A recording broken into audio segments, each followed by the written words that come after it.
അതുപോലെ നമ്മൾ 1 ലിറ്റർ വെള്ളത്തിൽ 1 ടേബിൾ സ്പൂൺ പൊട്ടാഷ് ചേർത്ത് നല്ല രീതിയിൽ ലിക്വിഡാക്കി മാറ്റിയതിന് ശേഷം ചെടിയുടെ ചുവട്ടിലേക്ക് ഒഴിച്ചു കൊടുക്കുന്നതുമാണ്.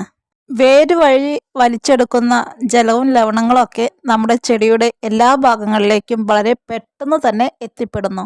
നമ്മുടെ ചെടികളിലേക്ക് വളരെ പെട്ടെന്ന് എത്തിപ്പെടുന്നതിൻ്റെ ഭാഗമായിട്ട് കാര്യമായ രീതിയിൽ തന്നെ നമ്മുടെ ചെടികളിൽ നല്ല മാറ്റവും കണ്ടു തുടങ്ങും.